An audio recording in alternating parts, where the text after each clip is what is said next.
이 정권의 가장 큰 문제는 브레이크가 없다는 것입니다. 대통령이 국민과의 소통에 무관심합니다. 대통령에게 직언하는 주변의 참모가 안 보이고 국민의힘은 그 의지조차 없습니다. 검찰과 감사원은 대통령의 입만 쳐다보고 있습니다. 국민의 목소리가 국정에 반영될 수 없는 그런 구조입니다. 특히 국민의힘은 국정 운영의 책임을 대통령과 함께 짊어지는 집권 여당이라는 사실 자체를 제대로 인식하지 못하고 있는 것 같습니다. 대통령에게 국민의 목소리를 있는 그대로 전달해야 할 책무가 집권 여당 국민의힘에 있습니다. 그러나 국민의 바람과는 달리 그 책무를 다하지 못하고 있습니다.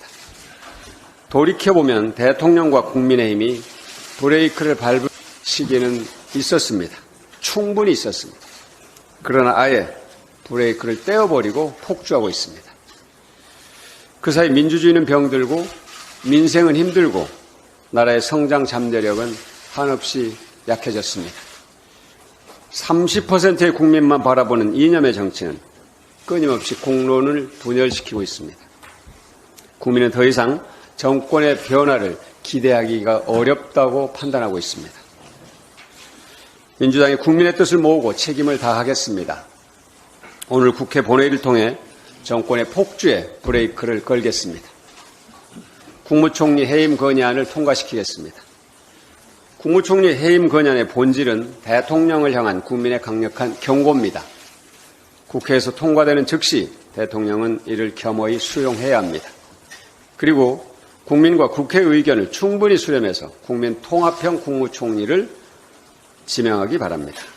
대한민국을 100%의 나라로 만들기 위한 노력을 시작하기 바랍니다.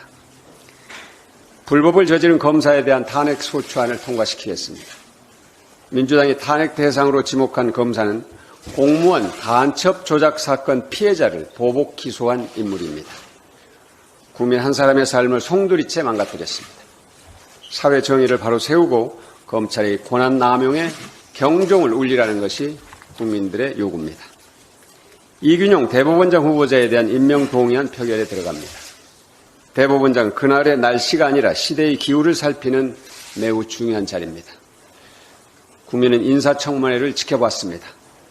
후보자는 성범죄 판결의 35%가 초범이라는 이유로 자백했다는 이유로 감형 판결을 내렸습니다.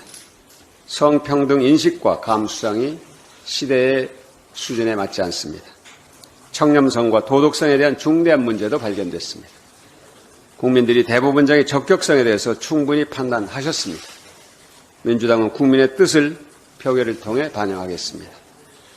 합법노조활동 보장법과 방송법도 국민의 뜻을 받들어 통과시키겠습니다.